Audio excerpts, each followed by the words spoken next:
And no way out has come back to kill.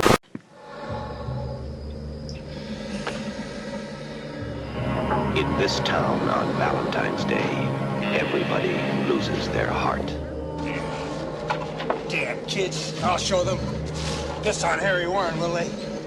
Well, I'll give them a scare they'll never forget. What's the boogeyman? Every February 14th, Harry comes back to town. I did, you gorgeous slab of female flesh. Forget about having a party at all on Saturday night. You may not live to see daylight. There's a young barmaid named Harriet who's never been robbed of her chariot. This is Don Franks from My Bloody Valentine, and you're listening to The Hysteria Continues.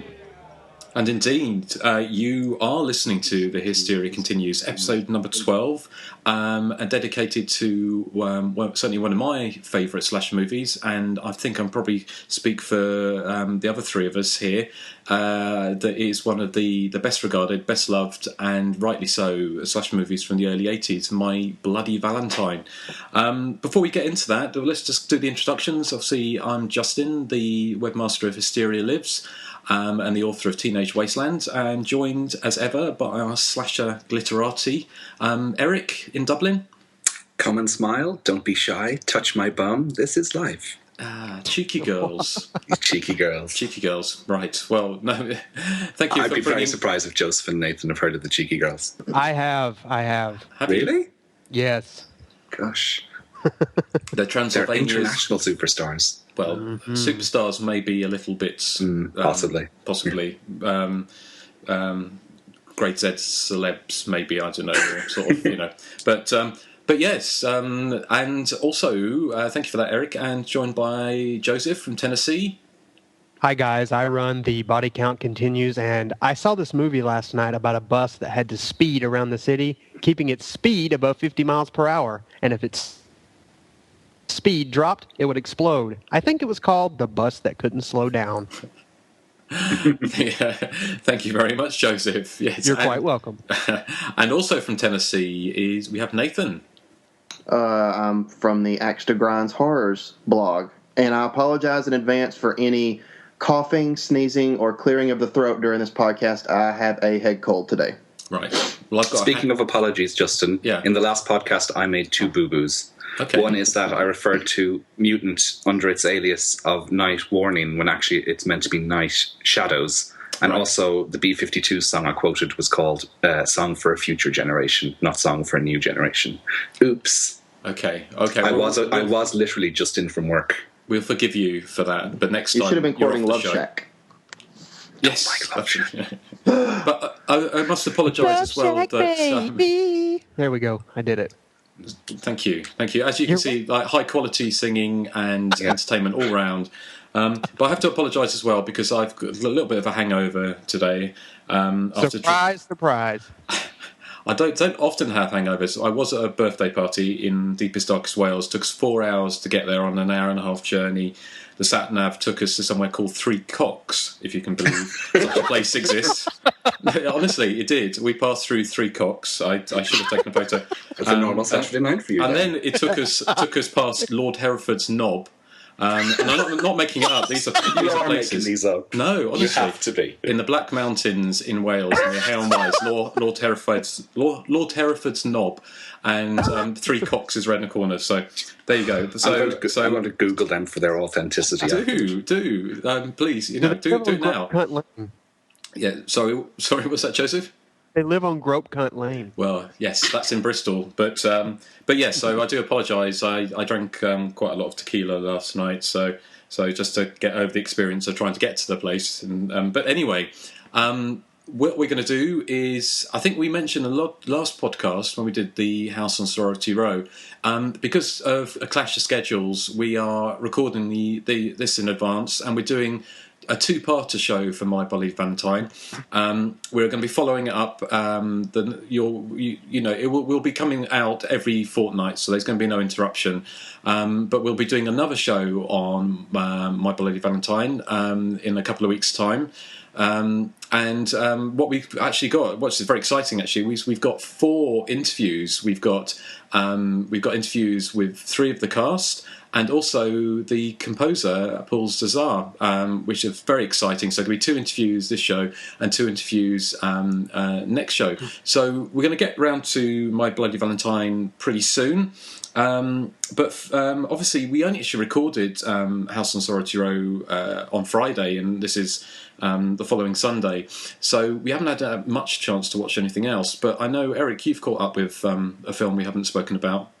Well, I think we've spoken about it briefly. It was Girls' Night Out. Now, I have seen it before, and I've seen it in its previous incarnation over here as The Scaremaker. But this is my first time watching it in a long time, and I think it was in your... was it your what the fuck moments, Justin, it made? Because the ending is so out of key with the rest of the film. It was in mine as well. Oh, right, yeah. And it is, I mean, it starts off as quite a standard slasher film, but the problem I have with the film is I think there's too many characters, and there's that one guy who looks like he's been set up as the lead character. The guy's name's Maniac, and he just sort of drops out of the film completely after about 40 minutes and reappears very briefly towards the end. So it's kind of sort of a very wayward plot to it.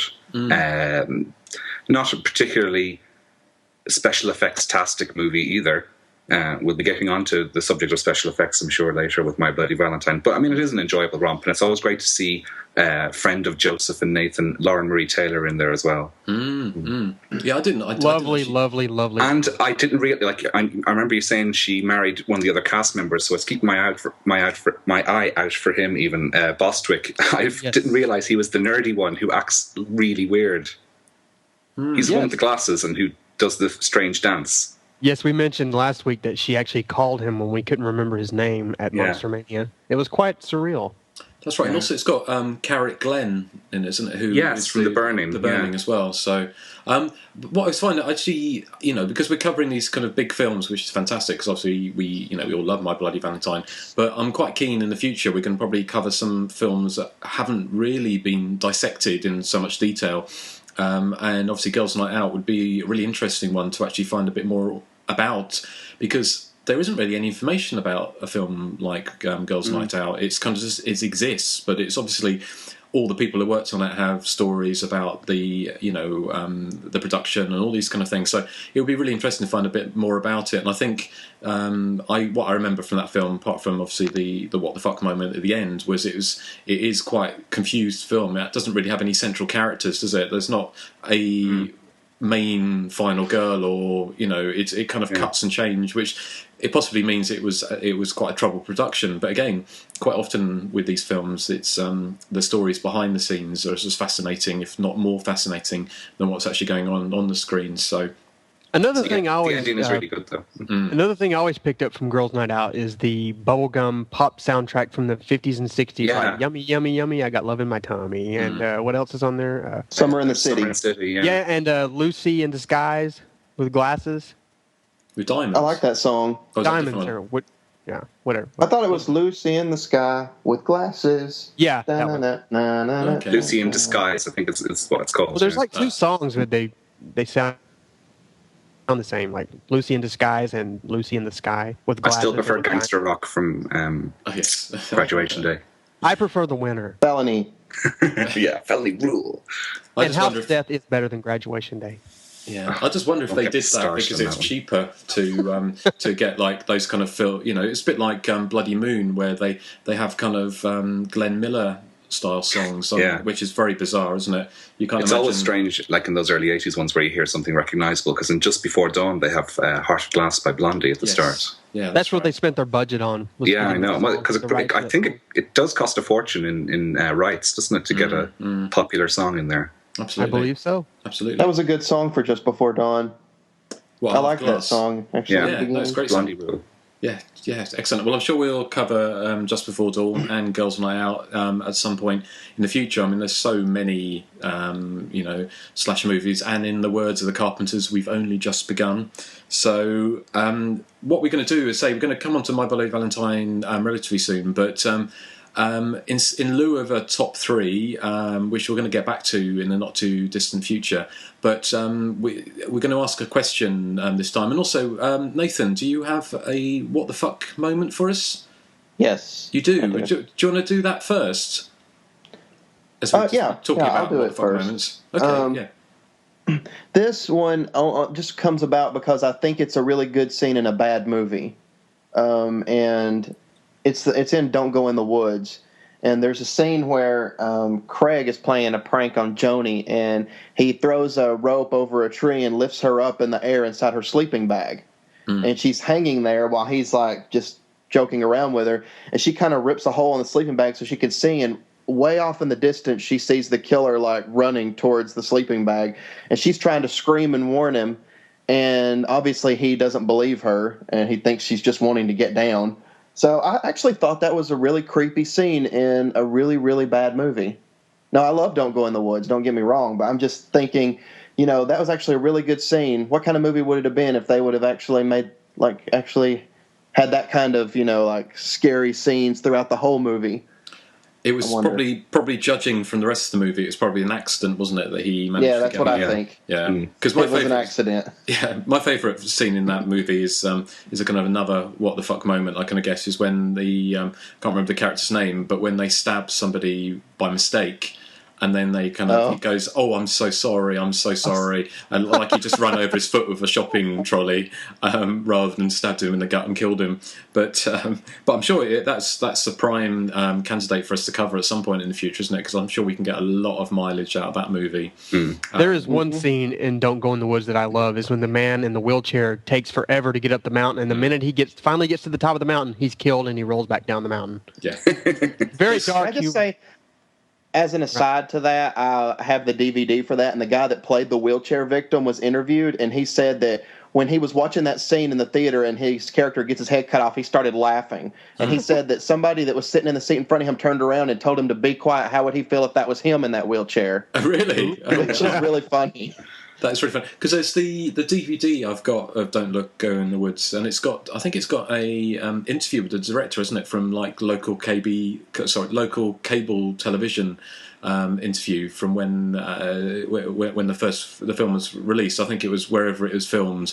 They covered it, and it was like fascinating kind of insight into sort of filmmaking, very low budget sort of regional filmmaking at that time. But yeah, it'd be great to come back to that film at some point soon. Not to get off on another aside on Don't Go in the Woods, but about 10 or 15 years ago, I spoke with the writer on the phone, Garth Eliason. Okay. And he, I'm going to try to see if I can get in touch with him again, but basically what he told me is that he wrote a completely different movie about campers discussing their biggest fears and a killer overhearing them and using those fears against them. And I thought that would have been a great idea, but then he sold the script. They just completely changed it. And he had a lot of very interesting things to say about the director, but I will save that for a future episode. Okay, excellent. Well, that sounds good.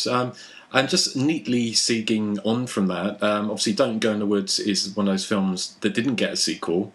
And obviously it's a mixed bag with sequels. For every good sequel, there's probably 5 or 6 bad sequels. But sometimes people prefer the sequels to the originals, and I know there's a lot of people who think Friday the 13th Part 2 is actually better than the first film. And a lot of people actually say Halloween 2 is more fun than Carpenter's original. It's one of those things that you can eternally debate, I kind of guess. But often people bemoan sequels, but also sometimes we think about kind of missed opportunities of golden age slash movies that didn't get sequels for whatever reason. And we just thought it might be quite fun to sort of list or take a film each and just briefly discuss why we would have liked to have seen a sequel to that film and maybe what that sequel could have been.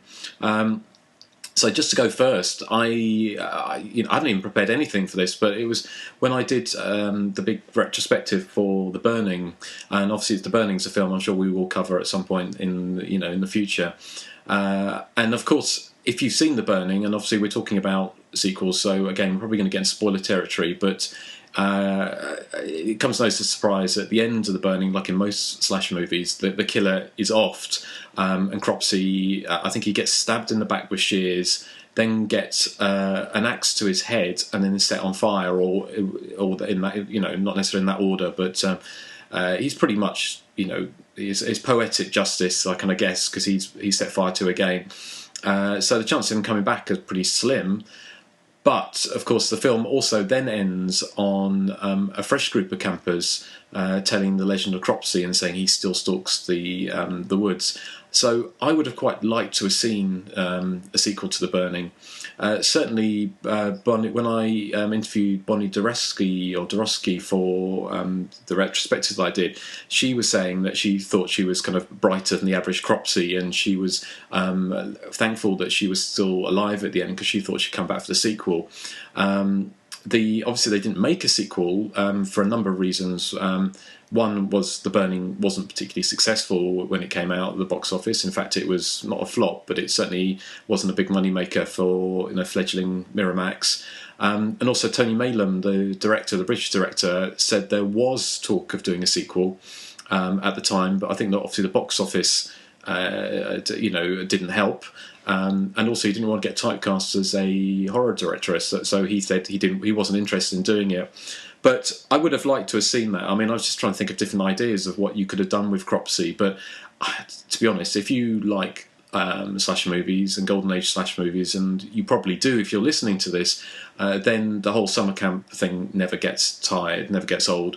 So it would have been great to get a fresh bunch of campers back in the woods and for Cropsey to come back, because of course the Cropsey legend is a legend from from around New Jersey, and it's from everything from a kind of axe wielding maniac to some kind of supernatural boogeyman, all sorts of different things with a penchant for everything. Wasn't it upstate New York?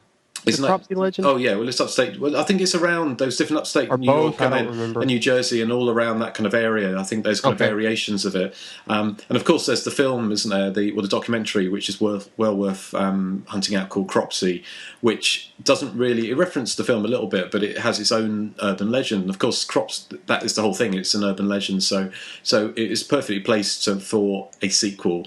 But as far as I know, no one's ever spoken about doing a remake of it. Because it might be quite interesting to do a remake of The Burning, I don't know, or a sequel. I think in these days, I mean, we're like 30 plus years on from when the films came out. It's almost a little bit too far away from them. But certainly 10 years ago, the idea of 20 years later, you could have done a continuation of the films.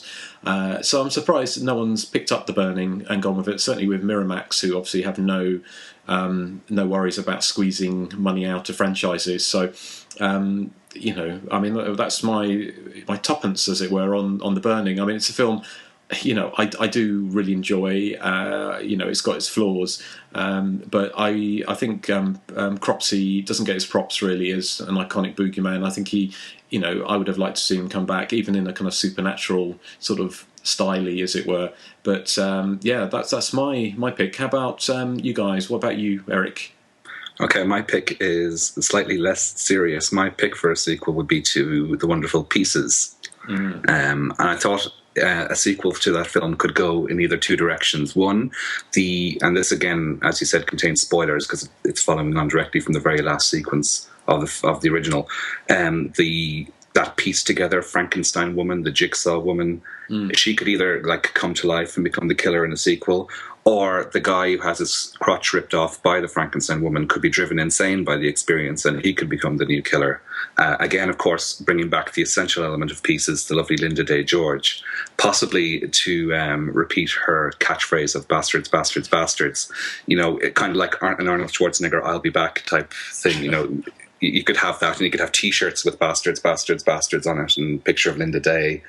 Maybe, a missed opportunity there. You could have a Linda Day George doll. You pull a string, and she says "bastards, bastards, bastards." That'd be fantastic, wouldn't it? I mean, there's many, many merchandising opportunities with Pieces, I think, that they missed out on. There is, absolutely. I'd buy it. I would definitely buy it. But Linda Day George wants nothing to do with Pieces these days. She was refused to be interviewed about the film, so she's got zero interest in doing anything. I mean, obviously she must be quite an old woman now, I would think, because she's probably in her 40s, wasn't she, or late 30s when she made Pieces. But Pieces would be what would you call it? Would it be Pieces 2 or Pieces more Pieces? More Pieces is good. Yeah. Reese's Pieces. Reese's Pieces. But it's got so many different ideas. I mean, it's difficult to improve on perfection, and as far as bad movies go, Pieces is about as good as it gets, isn't it? Mm-hmm, definitely. Yeah. It's one of those films that I've always wanted to see on a big screen with a paying audience, because I can imagine that'd be a lot of fun. Well, on the is it Grindhouse put it out on DVD? There's an alternate track, audience reaction track, which it's quite fun to listen to. Yeah, it is. Where they recorded it in a theatre. Yeah, it's like watching it with a laugh track.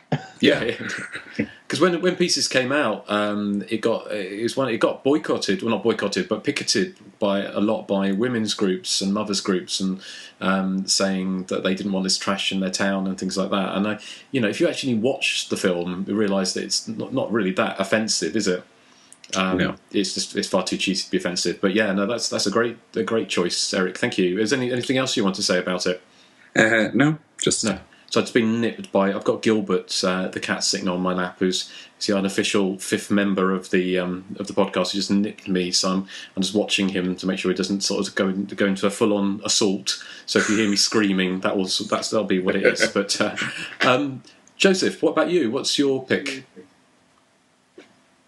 Well, mine goes back to a childhood favorite. Mine would be a sequel to Silent Rage, because John Kirby is indestructible. So, I mean, short of burning his body into millions and millions of ashes or putting him in some kind of grinder, they're not going to kill him. So there's that scene at the end of Silent Rage where it pans down the well and he jumps out and it does that freeze frame ending. And as a kid, I always thought, he's invulnerable and he's strong. Maybe he could do this kind of weird spider walk out from the well, and he could start stalking like other action stars, maybe like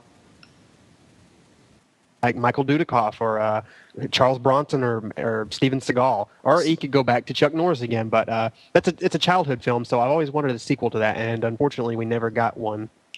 That would be fantastic, wouldn't it? Or Cynthia Rothrock, who never she deserves to die. She deserves to die. Well, I've never seen any of the films, but I've only seen lots of trailers on when I was doing my trailer project. I was going through, and there just seemed to be a million of her films on there. Yes. And they all seem to be very interchangeable. And I've never seen one because I'm not a massive martial arts fan. The only one I really like is the what's it called? The one that's got Lucinda Dickey in it. Oh, Ninja 3: The Domination. Yes. The Domination. Greatest ninja movie of all time. Yes. Absolutely. So, but yeah, no, that would be fantastic. Fantastic. And Silent Rage I'm sure it's another one we're going to cover at some point. Is there anything else you want to say about it? What would I'm just trying to think of other scenarios and other people he could stalk. Well, they could, Silent Rage did sort of ape Halloween 2 in that part where they're in the hospital.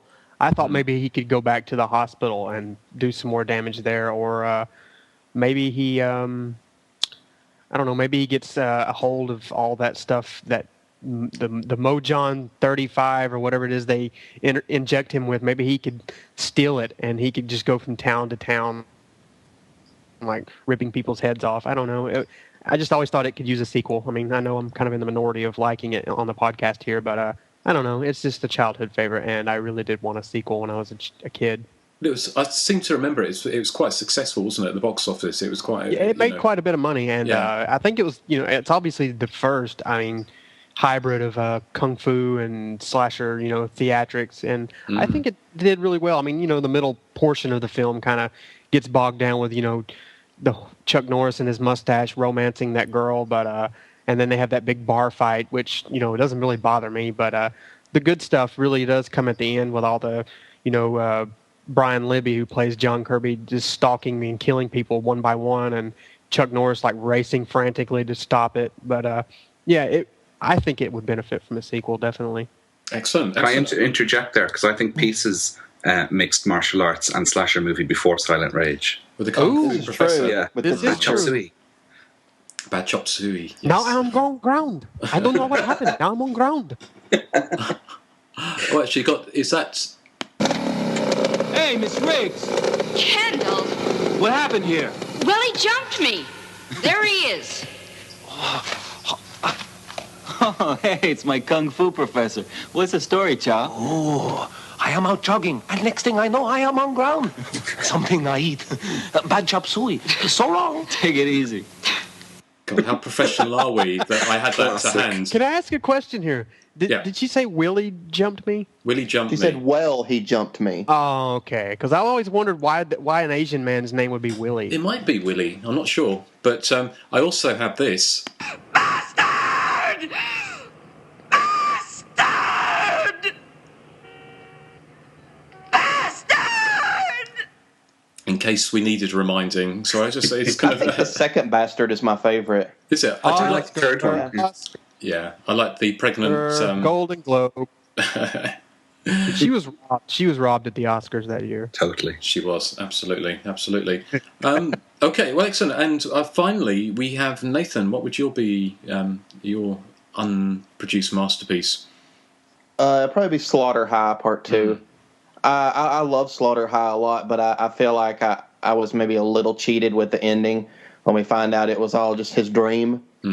And now I guess he's going to do it for real. So I want to see a movie where he actually goes after these very unlikable people for real.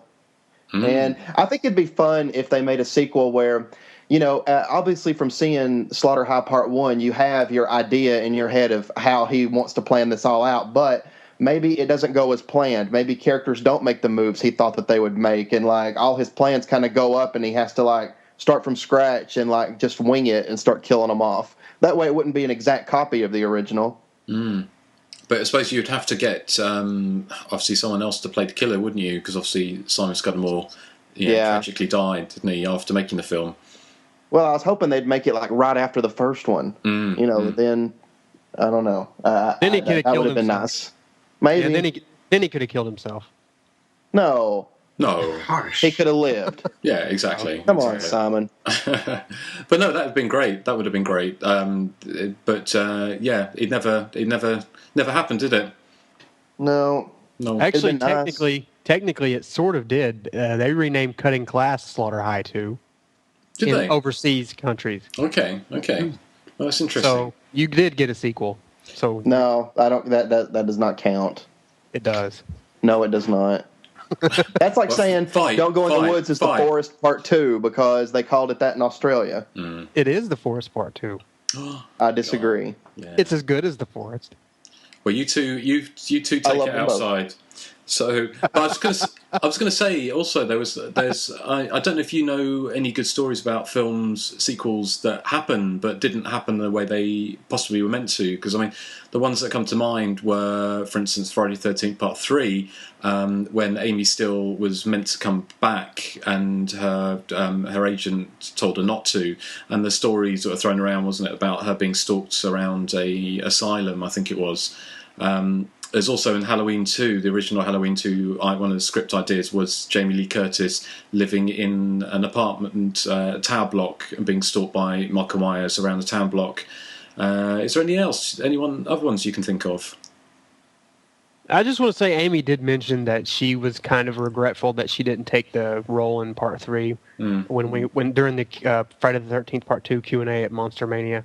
I just want to say, though, that if she had come back and they would have, say, killed her character off, I would have been livid. So I'm kind of glad that they didn't, because I would not have liked it. I always wonder how it would have been with her in a blue sweater, swatting at Jason with a machete. Yes, I wonder. Well, I still like the idea. The unproduced Friday the 13th sequel, which is always the one that I like the idea of, was getting all of the final girls, including Dana and Amy, and all of the the final girls, Lara Parr Lincoln and Justin. I hate to burst your bubble, but I think someone actually did come out with that idea, and they spoke about it at Monster Mania, and they're trying to get it off the ground. Oh, really? So I think someone stole your idea. They've stolen my fucking idea, because I had that years ago, didn't I? So I'll get my lawyers onto that one. But would you have survived, though, Justin? Sorry? I've said if you had written a script where all the final girls came back, which ones would have survived? I don't know. That's a hard one. Yeah, I don't know. I'm trying to think actually. Probably Maybe Amy would have survived, and the grand unmasking at the end, it had actually been Dana Kimmel as the killer. She did go crazy, didn't she? She did go crazy, but they all kind of all the surviving ones either went crazy or died, didn't they? Because obviously Alice in the first film, she got bumped off in the sequel. So I don't agree. You don't think what? You don't think? I think it was a dream. I think that she's still alive, and Adrian King agrees with me. Really? But who was dreaming it? Yeah, who's dreaming? She was, because we don't see her wake up. She and I agreed that it was a dream within a dream, and that she's just like locked away in an asylum somewhere, and like all this is like she's like going crazy after her experience in part 1. Oh, okay. Well, it'd be interesting. I mean, if they can do that to bring her back, because obviously her being like a dusty old stiff with a screwdriver in her head's not going to be much of a part, really, is it? In any kind of like new film. But considering they're taking such a long time, if they ever make another Friday the 13th movie, or certainly a direct sequel to the first one, which doesn't seem, I don't know, it doesn't seem likely now, but it seems. Obviously, we're going to be talking about My Bloody Valentine and the sequel. Not until the next show. We're going to be covering the sequel in the next show. But again, that's another film that didn't get a sequel, and we're talking more about that. But obviously, the Friday the 13th remake hasn't had a sequel yet, although there was talk about setting it in the snow because Friday or Jason movies never been in the snow. It'd be quite. That would have been fantastic. Yeah, it just surprised me actually that they haven't done a sequel. Because it made so much money. And they could make these films for quite a lot, a relatively small amount of money. They don't need stars necessarily in them, do they? Not like it's the name recognition. People see Friday the 13th and they automatically go. It doesn't matter if the script is terrible, they make money. And I'm really surprised that we haven't got a sequel to the remake yet. Although I do. You guys are you guys aware of? Sorry, Joe. I was just going to ask if you guys are aware. You go ahead. I'm done. Go on. Are you? I just wanted to know, is there any Friday the 13th that did not make money? Jason X. Jason X, I think, was the only one. I think, the what was the one, the last, what was it? The one with the worm. I don't think that made much. Jason Goes to Hell. Jason Goes to Hell. I don't think that made a huge amount of money, but I think it did make some money. But Jason X famously sat on the shelf for a long time, didn't it? And then when it came out, I think it barely made back its production budget. Well, everyone had got their pirated copies of it at that stage. Well, that's the problem, isn't it? If they're going to sit around on these things, then that's what happens, isn't it? So... But, the baby Jesus frowns on them all. Exactly. But I can't see that Jason won't be back at some point. I'm sure he will. Just like Michael Myers will probably. Well, the remake did really well, did it not? It did. It made a lot of money. It made a lot of money, but I seem to remember what happened was it opened massive and then dropped off really quickly. It wasn't those kind of films that people who weren't really into the franchise. Would bother going to see. So it had a massive opening weekend and then it dropped off really, really quickly, which a lot of horror movies do. And in fact, the Friday the 13th movies have always done that. If you look at them, they've always opened, apart from the first one, they've always opened really, really big and then dropped off pretty quickly. But because their budgets were so small for most of them, certainly the earlier ones, they kind of glided into large profits really, really easily. But yeah, I'm sure we could talk about it. There's loads more of sort of sequels that we can talk about. But shall we go into our feature presentation? Mm-hmm. Yeah. Okay. Well, here's the trailer for My Bloody Valentine, and I think I mentioned this on the show before that on the Hysteria Lives Facebook group, I've put this trailer which I ripped off an old CIC tape, I think from the Friday 13th Part 2 tape, or no, actually it was which film was it? It was The Sentinel has this trailer on it. If you ever come across it in a dusty old shop, but it's a very short trailer because I don't think it's one of those films. Even a special edition of My Bloody Valentine that came out last year or the year before doesn't have a trailer on it. So they're quite rare. They're quite difficult to find. But Eric's going to lead us into the film after this. But this is a teaser trailer for My Bloody Valentine. The first Valentine's dance in 20 years has to be something special.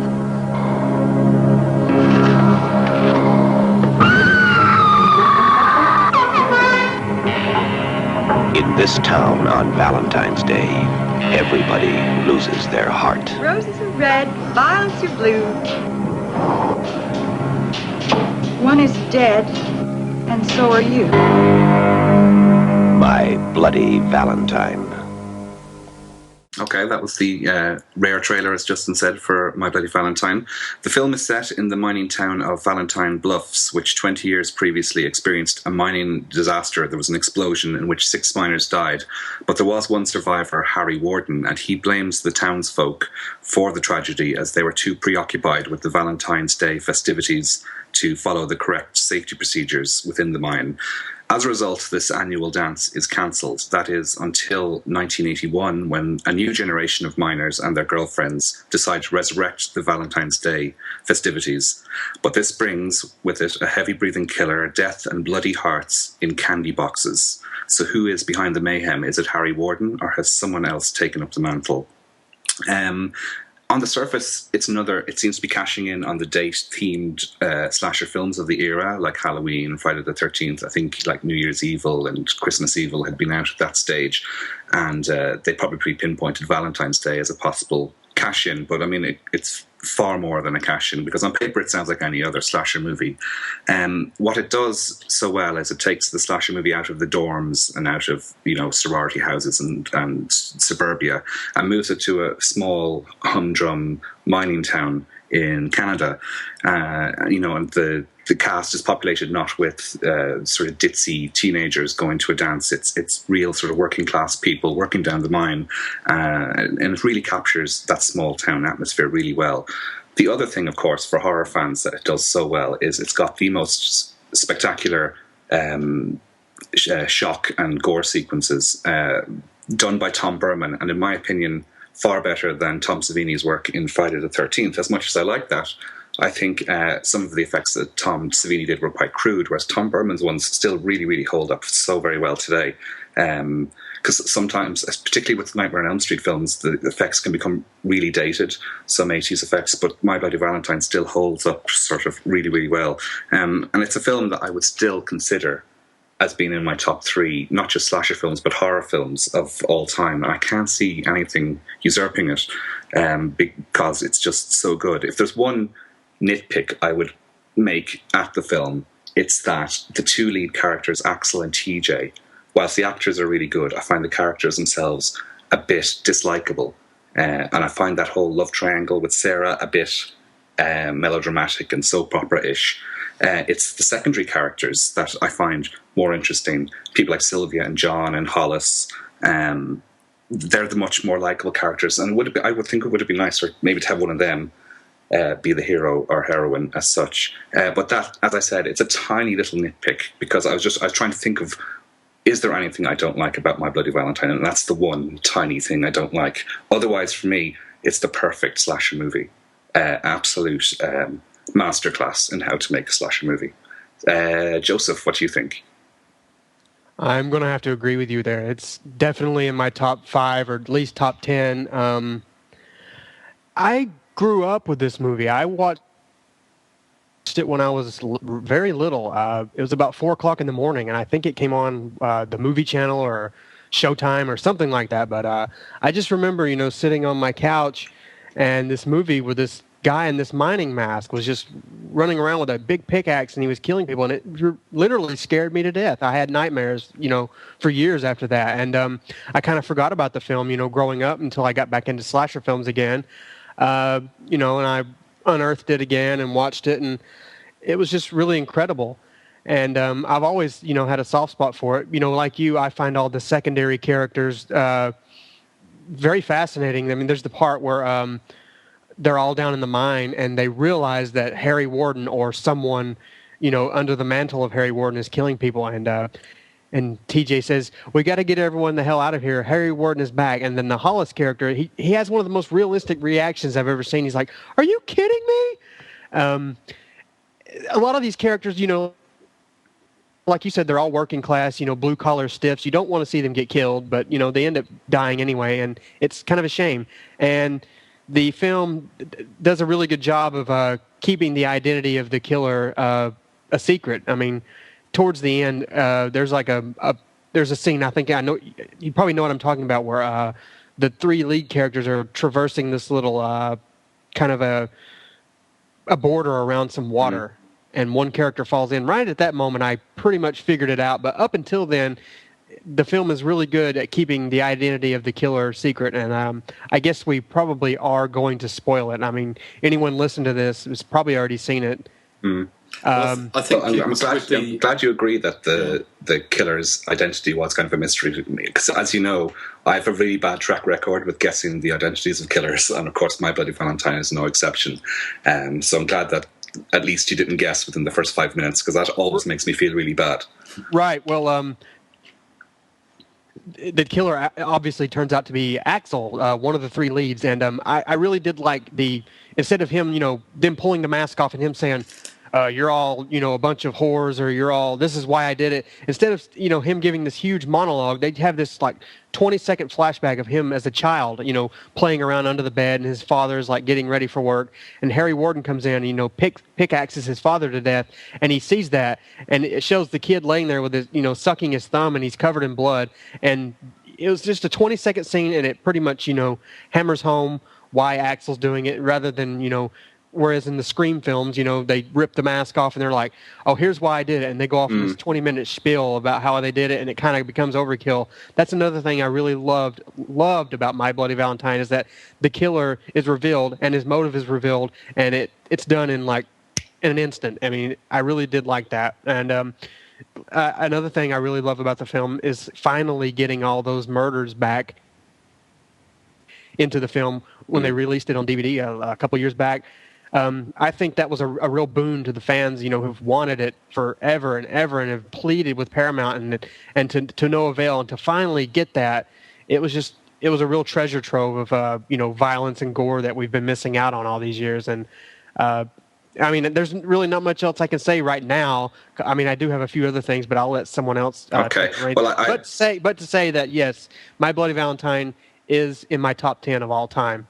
Yeah. Well, just going back to the revelation of what has prompted the killer to go on his spree. It reminded me very much of Deep Red. I don't know if anyone else got that as well, where it flashes back to the killer as a child witnessing a certain event, and that's what makes him psychotic. It really reminded me of Deep Red. And yeah, I mean the new print of the film with the extended scenes is fantastic, and I'm sure we'll get onto that soon. And I know, Justin, that you had, back in the day on Hysteria Lives, you had a campaign going kind of to have those scenes reinstated. Yes. So I suppose we might as well hand over to you now to see your thoughts on My Bloody Valentine. Well, just to echo, I mean, it's a kind of a complete love-in, really, for this movie, because it easily is one of the best of the early 80s slashers, if not the best, probably. I mean, I think I completely agree with what's already been said, because it's... the characters are likeable, but I can see what you mean about TJ and Axel. And one of the things, I was watching it again today, because I've watched it, I mean, how many times? 30 or 40 times over the, since the mid-80s or whatever. I've watched this film so many different times. But, what strikes me is, even with Axel and TJ being a bit unlikable, it's not like today's slasher movies when you have unlikable characters. They're still charming in a kind of way that doesn't grate, but they are still a bit, they're not your average kind of heroes. And I felt a bit sorry for Axel, I mean, TJ comes back to town and steals his girl. And so TJ is a bit of a jerk, doesn't mean Axel should kill people, it's probably not the best, solution to being pissed off. But one of the things, just a couple of things about the movie, and I think because what we're going to go to after we've heard from Nathan, go to our first interview, which is with Don Franks, who plays Chief Jake Newby in the film. But just a couple of things, because we talk about the film a bit more after we've spoken to him, before we speak to Alf Humphreys. But a couple of things that I noticed today, which I hadn't ever noticed before, and I think it's maybe I was just watching it because I was looking for little bits, and one of them was obviously the opening scene with the girl who the killer pushes onto a pickaxe, and the end of the pickaxe comes out through her breast and through a little heart motif or tattoo motif. There's a couple of things. One was, did we ever find out who she was? Do we think that was actually Axel's first killing, or was that a Harry Warden killing? Because I always take that as being Axel's killing, and then he sends her heart in the candy box to the mayor. Right, because they get the heart, and he says it was a female, young, early 20s, and Right, he's like, it looks like a butcher ripped this thing out. But nobody... so I assume it happens in the same time span as the whole movie, so... I think you're probably right, but it's just considering that she goes down the mine with him. The opening sequence has them walking in, both dressed in miners' outfits, and then she. It's quite funny. I've never noticed it before, but have you seen the way that she kind of she plays with the breathing thing, and it's like almost like she's, well, how can I put it, wanking him off, and it's very kind of very suggestive, opening. But also I thought it's strange because nobody mentions her. There's no somebody so and so's gone missing or anything like that. So there's always a little bit of a mystery there, which is one. It's always got to have mysteries about films. And just before I talk more about the film, obviously, and we're going to in the next episode we're going to talk about like the behind the scenes stuff. So this is really just about our opinions of the film. But one thing I did notice again actually was a clever thing that I hadn't never noticed before. Was the scene when they're preparing for the party, and I think it's Sylvia, her boyfriend Rob Steen, or John, played by Rob Steen, comes in and lifts her up and holds her, in the air, and as a greeting, which kind of foreshadows her death later in the film when the killer picks her up and then pushes her into the spike, the shower scene death, which I'd never noticed before. So it just goes to show there's quite a lot of little nuances, little things that were put in there, which shows that the film was put together with, people who cared about what they were doing. But I was watching on YouTube, there was a Q&A with the director and some of the cast from a screening in 2009, and George Mihalka, the director, does mention that very fact, and I'd never noticed it either, the way that John lifts up Sylvia in the manner similar to the way she ends up being killed. Yeah. So there is a lot of pre-thought gone into it, considering it was really rushed, because and we'll get into the behind the scenes stuff in the next podcast, as you said. What did he say about that, just out of interest? He said he just wanted to increase the mystery. Oh, so it could element. He put in little clues here and there, and that was one of them, where John lifts up Sylvia in a manner similar to the way the killer lifts her up in the mine shower room. Because that's one of the things, isn't it? If you've seen a film for the last 20, 25 years or whatever, and you forget what it's like to watch it as a mystery because you know who the killer is. And I suppose the killer could have been John, couldn't it? In theory, he goes because there is a lot of people on the surface of the mine who survive, so it could be any of them either, Excellent. So, okay. Sorry, do you want to... Nathan, your opinions on My Bloody Valentine. Well, unfortunately, I had a list here of stuff I wanted to talk about, and I've just X'd through everything because you guys have already mentioned everything I was going to say. That's the problem when we all sort of have the same opinion on the film. Yeah. I mean, I thought, oh man, because I watched it with Wes a couple of weeks ago, actually, and I noticed the John picking Sylvia up, and I said, I'm going to bring that up on the podcast. I'm like, I've never paid attention to that. And I was like, it's foreshadowing. And then as soon as Justin brought it up, I was like, damn it. Let's see. Because I thought I was so clever. But obviously not clever enough. Well, I've never noticed it before. Yeah, I'd never noticed it before, and I took the director to point it out to me, so you are clever. I've never noticed it at all. Now that you're bringing it up, I'm going to have to go back and watch it because I never paid attention to that ever. That's very interesting. I think that's really interesting. Yeah. But I agree there's about a lot the of foreshadowing. Yeah, I agree about the characters. I like them except for the leads. Although I like Axel. I don't like TJ. I really wanted him to die, and I wish he would have, because I don't like his entitled attitude.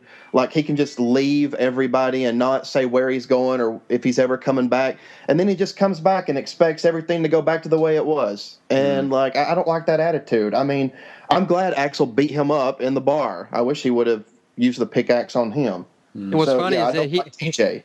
He had to have help fighting Axel at the end too. You notice he was actually getting his ass kicked until Sarah hit Axel in the back of the board. So he deserved it. I wanted to say about Sarah, like, I didn't like her during the first half of the movie. I thought that it was too melodramatic and she was very whiny and everything. But when Hollis gets killed and she has to like get Patty, like shake her and like slap her and get her back to, like thinking clearly, I thought Sarah picked up in the last half and she made for a decent heroine. I just didn't like her in the first Amy half. Steele. Yeah. I always thought Patty should have been the heroine. I liked her better. I liked her better, but she just fell apart towards the end. I mean, I wish that she would have been the strong one. She just, like climbing up the ladder, she was like, I'm not going any further. I'm like, if there's some maniac with a pickaxe after me, I'm going to go up that ladder as far as I can go. I know. Well, I thought that actually Sarah was quite mean to Patty, wasn't it? It was a couple of times she just stops, closer slapping her, I think. She was kind of, and also in the not exactly made me laugh, but in the bit, I don't know if it's to do with the way it's edited, but when Patty gets a pickaxe to the stomach, and then Sarah goes, oh, and then the next scene is just her walking along with a flashlight as if, oh yeah, she's dead. It's just the way it was cut. But she didn't seem to be too broken up about it. So I think there maybe is a little bit of a history there between those two. So. Should we cut to? Can I just say, in reference to what Nathan was saying about TJ, about him coming back in with the swagger, expecting to get what he wants, and this is a reference specifically for me and Amanda by night. It reminds me of Luke Perry in Beverly Hills 90210, who sort of drifts in and out of the 10 series, and when he comes back, he expects to, take Kelly off whoever her current boyfriend is. He does, doesn't he? You're right. It must be some girls like moody boys, I think. That's true. Before we move on, I wanted to ask you: do any of you have a theory as to what TJ did while he was away? He was on the West Coast. I think he wanted to be an actor. Yeah, he went out. He went out to the West, the Hollywood version of Canada. He went out to like Hollywood. He went out to be coal miner's son. He wanted to be the male Loretta Lynn, but failed. He had that fancy ascot. He thought that was going to get him paid and laid, but he had to come back to that mining town and work. That's one of my favorite lines from Creepshow 2. This hair is going to get me paid and laid. Yeah. Well, I think that's Holt one McCallany, I love you. Yeah. That's one of the many mysteries, isn't it? So, which could have been explained in a sequel. Maybe we'll talk a little bit about what a sequel could have been in a little bit. But we'll come back and talk a bit more about our thoughts about the film. But before we do that, we're going to hear from Don Franks, who played Chief Jake Newby, and Joseph interviewed him a little while ago. So take it away. Actually, I just want to say before you start the interview, I was really surprised when I interviewed him because he had no idea that this movie had such a huge fan base. I guess no one ever told him. He's a working actor. I guess he just really didn't pay much attention to the film. But when I told him how big the fan base was, he didn't even know it was remade. I mean, he was just floored, and he was so happy about that. But you can go ahead and play the interview if you like. Excellent. Here we go. Take her away.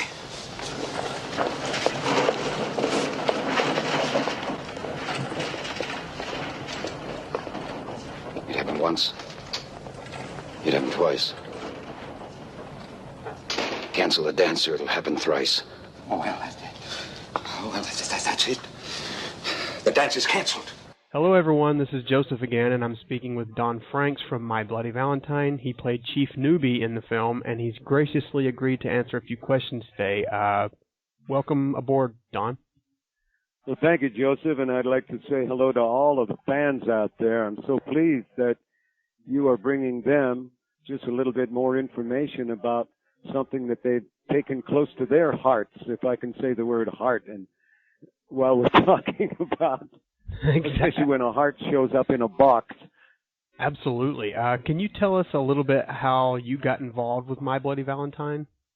Somehow somebody said they wanted me to be in the film. I didn't have to audition. Mind you, in those days, there wasn't that much auditioning going on. Sometimes when you were chosen because someone felt you were perfect for the part, they knew the things that you had done in the past, and so therefore they would hire you. So I just got hired, which was wonderful. Before the film was remade a couple of years back, there was before that happened, there was always kind of talk about doing a sequel rather than a remake, and certainly the film kind of leaves the room open for another chapter with Axel still alive and wandering around the mines. Exactly. Do you know if there were ever any serious talks about doing a proper sequel and where the story would go? And on top of that, would you have reprised your role, or more to the point, would you have liked to? Well, I would love to reprise the role. I never did hear any talk about it being redone or continued, ever. I think it would be, this is just me talking, I think it would be a shame if it was redone, meaning taking the same script and doing over again. Because I usually say, when all seems right, when all seems wrong, look to the writer, but when all is right, rest not. So if the writing would be good, it would be nice to see it continue. I think the fans would like to see it just as much as there's just been a play or a movie redone here. It was called Going Down the Road. It became a Canadian cult favorite, and now what they've done is taken as many people that are still alive from that particular movie, and they've called it Going Down the Road Again. And it's a continuation of the story. Yeah, they did remake the movie in the States. Obviously, they did a 3D version, which I really didn't like it as much as I do the original. I really love the original, but I guess that's just kind of the nature of the movie industry, is to remake things rather than continue on with the story. But exactly, yeah. But the film's now infamous sequences of gore and violence were cut when Paramount released the movie way back in 1981. Thanks to the recent special edition DVD, fans finally got a chance to see some of the uncut footage. Being in front of the camera, I suppose you wouldn't know much, but do you remember any stories about the producers struggling with the MPAA and obtaining an R rating? Not at all. Not at all. I was probably far away from hearing anything about that at that point in my life, which you said was in the 80s. Mm-hmm. Yeah, I wouldn't have been aware of them having to go through that horror. Now, in this release that you just talked about, which I don't even know about, and I'm going to thank you and the fans for telling me, that there is an actual full length and everything is there. Yes. See, the film was released to VHS, and eventually, when DVD surfaced, they re-released it, but it was still cut. All of the murder scenes were still cut, and to coincide with the recent remake, they released it with finally with the uncut footage inserted back into the film, and it really makes a world of difference. If you ask me. To have the original must be a great thing for the fans. Right. Those that have VHS or those that have early copies where, unfortunately, all of the real true movie was censored. Exactly. Coming off of that, do you have any kind of amusing kind of anecdotes or behind-the-scenes stories that took place when the cameras weren't rolling? Well, I don't know about when the cameras weren't rolling. I can sure as heck tell you about when the cameras finished rolling and then had to roll again. I can tell you a story that affected me, and that is during what I would call, for me anyway, a really horrific thing that took a great deal of time to film. I think I was the only one in that particular scene, and that was where I do come into the laundromat and find the lady in the dryer. The Mabel character. Yeah, mm-hmm. Mabel was in the dryer. Right. And then when I take her out and put her on the laundry table, and I think that also, is that not the place where the heart is in the heart-shaped box, in the Valentine box? Is that? Yeah, it's they send the heart from cut out of the girl from the opening sequence. They send it to you and the mayor character, and then you're called into you go into the laundromat looking for Mabel, and you find her, and her corpse comes spiraling out of the dryer. That's right. Right. Now, when and then I'm sorry that I'm a little shaky on this because it happened a while ago, and I never did have a copy of it. Right. Is that when I had to look through the corpse? Yes, and you find a little poem written on a card. That's right. Right. That's what I find in there. Mm-hmm. Well, I did it. It took, I know it took a whole day because there was lots of close-ups and lots of different shots of reaction and lots of different ways that we had to do that the director wanted to shoot that particular scene. Well, I was glad when it was over. And if you wonder why, it's a very distasteful scene.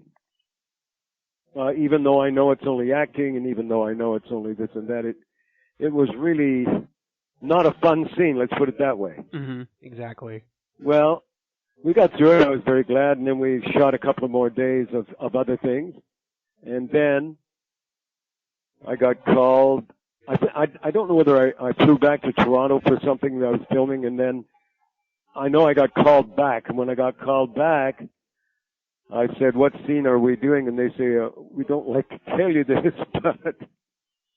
And this is something I guess an actor does not want to hear, especially if it's a scene that involves either extreme physical action or maybe some very heavy-duty emotional action. I know I did a movie here where I was voted the best actor in Canada. It was called Drying Up the Streets, and I had to do a scene where I was coming out of being a junkie that had overdosed, and they had me on cold turkey so that I wouldn't take heroin anymore, and I had to go through that with a police officer that wanted me to work in conjunction with the police, because they finally told me that my daughter, who I hadn't seen in a long time, was now starting to look like she was going to turn to junk herself. And coming out of a scene where you're doing cold turkey, pulling cold turkey out of an overdose is not easy. So I did it, and well, they told me, they said, "We're sorry, but the lab somehow it got ruined in the laboratory, so we have to do it again." And I didn't like that, and that came after. That was into the I guess into the 80s, but before that, when I went back to Sydney Mines with My Bloody Valentine, they said, "Don, we're really sorry to tell you this, but we're going to have to do this all over again." Oh no! The scene in the laundromat. I said, "Oh no!" And I don't know why. I've done some other things where I had to do some things with horror, and I don't know why, but that did not feel good at all doing it over again. It really didn't. It was, I wouldn't say it turned my stomach, it just was so distasteful. Mm-hmm. And so I'm sure that some of the viewers found it distasteful too. It's really graphic, and especially in the uncut version that they've re-released onto DVD. There's a lot more close-ups, and it's pretty bloody. Yeah, and I can assure you that it certainly affected me. It really, really, honestly did. When it was over, I was really glad. I think it was sort of that thing, that déjà vu that you don't want. Oh, absolutely, absolutely. Oh boy! But oddly enough, then I can recall something that was almost, I wouldn't say the same, but maybe somebody had watched My Bloody Valentine. I did a part in Alfred Hitchcock's show, what was that? Alfred Hitchcock's Presents, I think it was called. And I had to play the part of a police officer there. And I ended up down in a really terrible place, down underneath the ground in the, I think it was the sewers or somewhere down in there, and there was somebody that was killing people down there. And I got done in down there. At least in My Bloody Valentine, I didn't get done in. At least I don't think I did. No, you made it till the end. You survived. But I must admit that now that you talk about if it were to be ever done again, I still am able to run and able to jump and feel good, and still don't look half bad. So I think it would be kind of good to be the sheriff over again. That would be fun. I'm sure a lot of fans would appreciate seeing you again. Well, thank you. And I mean that. It's really nice when something happens. And if you wonder why I feel so good about it, it's just nice that every once in a while something from Canada seems to drift down into the United States and makes sort of a statement, or people like it. And there's been a few films done up here, and of course there's a lot of American films that are made up here. And I've made many American productions up here. And I think a lot of people in America don't know, that's in the United States, don't know that it was done in Canada, those particular shows. So it's nice to be recognized, but that was a full-fledged Canadian production, and done rather early in, in that kind of film to be done in this country. Absolutely, absolutely. Coming off of that, of like more fan-oriented question, are you surprised at the film's longevity and that, people are still talking about it 30 years later? Yeah, I'm very surprised at it. I was surprised too that I got a couple of messages from people, either in the mail, in the snail mail. They said, we are going to be, this would arrive on maybe the 13th day of February. They'd say, we are going to be watching My Bloody Valentine again. We, meaning my boyfriend and I. And every Valentine's Day we watch it together. And we've been doing so for a few years now. And I thought, wow. And then she said, and we're not the only ones that watch it on Valentine's Day. It's incredible, really. It's for a moderate budget film and just kind of taking off on the whole Friday the 13th. Structure that it follows, it's really kind of gained an audience over the years, and it still endures after all this time, and it's really incredible. My fellow hosts of the show we do, it's probably one of our favorites, and so obviously, we're doing this show and talking to a lot of cast members, so it's... Have you been able to find some of the cast members still? Yeah, I've... Lori and... Thomas Kovacs, Paul Kelman, Lori Hallier. Lori, yeah. Yeah, I haven't heard back from her yet, but I hope you do. I've got my fingers crossed. Yeah, she's a wonderful lady. She's a good actress. Yeah, she's really good in the film. And, finally, without taking up too much more of your time, is there anything you'd like to kind of plug, perhaps give the listeners some information about what you're doing to stay busy these days? Well, right now I've been doing some stage work, of all things. I've gone back to somewhere where I never thought that I'd go back to.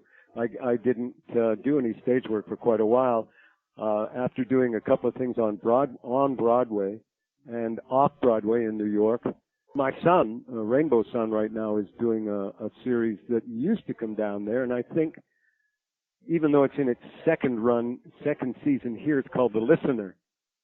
And he's doing that now. His name is Rainbow Sun Pranks. He just finished doing a stint on Stargate Atlantis. So the whole family is sort of working. Cree Summer, my daughter in Los Angeles, Cree Summer did a Different World for about 5 years. And then, of course, I did something which maybe some of the fans saw. I don't know whether they did, called Nikita, where I was, Walter, took care of the demolition and the arms, and of course being Nikita's confidant throughout the whole series. Mm-hmm. Which we're sorry that ended because of an argument between Warner Brothers 7 Arts and the pay television channel that was fronting that particular show. It would have been nice if it had gone on, because now the one that sort of mimics it is not as good as Nikita was at all. Most the originals are usually the best. I think so, Joseph. I think that's true. Going back to My Bloody Valentine, which I think is one of the best. and I'm not a big fan of the remake they did. But yeah, so we've come full circle on that. I'll be darned. I didn't realize it was a remake. I really didn't. I guess it just evidently didn't pick up any speed here at all. I mean, it was pretty successful here. I mean, it made back its budget and made a little bit of profit, but I don't know. It just didn't have the charms of the original. At least I don't think it did. Yeah, I think the original, the charm of the other one was that it was so. Oh, what can I? It may sound strange, but so gritty and so almost true. Is that making any? Am I making any sense there? Oh, absolutely. It was like, good Lord, this was really happening in this small place. It has that small town kind of blue collar, real people vibe. Real people reality, yeah. Right, exactly. All right, Don. I really appreciate you taking your time out of your day to do this. Well, my pleasure, Joseph. And thank you for your interest and all the fans. Many thanks, and all of your fans say hello, and hopefully I will talk to you again soon. I hope so too. I hope it's because we're doing something else that somebody falls in love with. What's going on over in Valentine Bluffs? Remember Harry Warden? God, of course I remember. Those were terrible murders. God, I thought they locked him up in Eastfield 20 years ago. They did. Are you sure he's still there? We'll find out in the morning. I'm checking on it. Well, gentlemen, I'd say you have your answer. It looks like Harry Warden's back in town. All right, that was Don Franks, who played Chief Newby, and he was a delight to talk to, and I'm really glad I had the chance to speak with him on his time on the film. And where are we, Justin? What are we talking about now? I think we're going to talk a little bit more about the film and our thoughts. If we've got any more thoughts on it. We're going to be talking to Eric's going to be talking to Alf Humphreys, who played Howard Landers in the film, the Joker Howard. But guys, have you got any other thoughts about the film? Yeah, I was just thinking about the reinstated footage and the new gorier version that came out on DVD. I mean, I suppose it's a testament to how good the film is that we enjoyed it so much, even in its sanitized version that we were left with for the best part of 30 years. My favourite sequence in it, and it has been since I bought Fangoria issue 11, which I have here, rattling here, because it shows like really gory pictures that didn't make the theatrical release. There's certainly the pickaxe murder of Happy and the Sylvia being impaled on the shower. And I think that impalement on the shower is still my favourite kill sequence from the film. So I was just wondering, which were your favourites?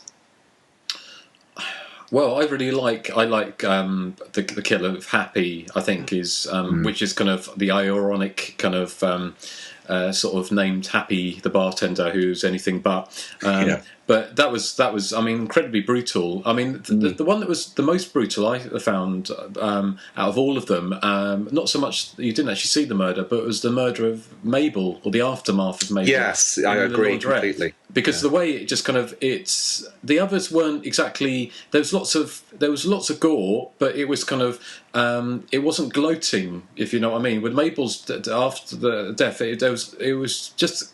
I wouldn't say gloating exactly, but it just really did linger on her going round and round and round in this kind of, of the face burnt off and all the flesh hanging off her. Well, I felt the sort of her being chased around the laundromat and being attacked was traumatic. I didn't really have an issue with the. I was going to say the same thing because she's this old lady and she's involved with the party, but like I said, she's an old lady, and you kind of feel bad for her. I mean, she's like this old lady in this laundromat, and this killer comes in, and she's like, "Get away, get away!" And like she has nowhere to go. It's really terrifying, I think. Because you don't see many older people being stalked and killed, do you? In the slasher movie. I mean, those are the ones that kind of stuck with me. And I mean, obviously, after years and years of waiting for this, it was kind of. It's only this, and I mean, there's lots of other films I'd like to see, the snippets put back in, and of course, Friday the 13th Part 2 is probably the real holy grail of slash movies, because it'll be as far as like missing bits, but to actually get this put in. But of course, as when we talked to Tom Kovacs, or when Joseph talked to Tom Kovacs, there is still stuff missing, isn't there, from the film? There is, yeah. This isn't the definitive version. I think it's the one that the director said was his vision, as it were. But it's not the, there's still a fair bit missing from the film. So whether or not we ever see, that ever come back, I don't know. Well, yeah, I think this is all they could find, really. Yeah. Well, for now, anyway. Yeah. Not to change the subject from gore scenes to acting, but I forgot earlier. I wanted to mention the guy who plays John. His girlfriend gets hung on the water pipe in the coat house. I thought he was really, really, really well. He did his scene really well. I mean, when he sees his girlfriend dead and he drops the 6-pack of beer, and then when he goes out and he tells everyone what happened, and they're trying to console him, and he's just got his head tilted on one of their shoulders, and he's kind of like shaking, like he's totally lost it, like he's had a nervous breakdown. And that actor did a really fantastic job, I think. It could have gone if it had been someone like, no names mentioned, Dana Kimmel doing it. Then it could have gone slightly over into the slightly cheesier, version of or the guy from The Mutilator. Yes, yeah. But I agree. I mean, I think the acting all round was pretty. The acting is terrific in it. Yeah. I mean, it really helps raise it. Yeah, absolutely. I mean, I've got a few other things that I remember, just notes I made. What about you guys? Have you got any other thoughts about the film before we go to Alf? I just wanted to say that as far as the uncut gore scenes go, there are actually 2 of them that I like the cut scenes better. Like the opening murder, I thought it was more effective when he just slammed her and it cut to the titles. I thought that was more effective in the cut version. And also, I really like the cut version when Hollis finds, what are their names? Harriet and, what's the guy's name that Harriet's boyfriend? Do y'all remember? Mike. Mike, okay, yeah. Well, Mike and Harriet. When Hollis finds them and it shows that thing that's impaled both of them, and you hear that really low-key music as it pans back and shows them in full view, I thought that was incredible. And in the uncut scene, they kind of do it different. There's even different music there. I didn't really like that. Well, Thomas, other than that, I like all the uncut gore scenes. Well, one of the things I didn't really understand, why it was cut was actually the killing of the guy with the hot dogs, because it's not that gory, is it? It's just like a shot under the water of him, sort of drowning. But I couldn't see why that would be perceived as being, anything worse than anything, else in there. It didn't seem to be any reason why that would have been cut out.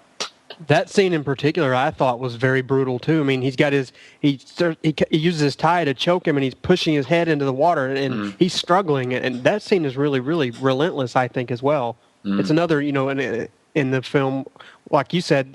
There's scenes that gloat and there's scenes that don't gloat. I thought that scene kind of, pushed the intensity of, Harry Warden or Axel, going around killing all these people like he means business. I mean, it was really, really frightening, I think. Well, there's a similar scene, as you know, in Halloween 2, where the woman gets her face burnt off in boiling water, and it's far more gratuitous, considering that, I mean, it's, in terms of gore and the fact that she's topless for the entire scene. And, of course, that got through unscathed, so...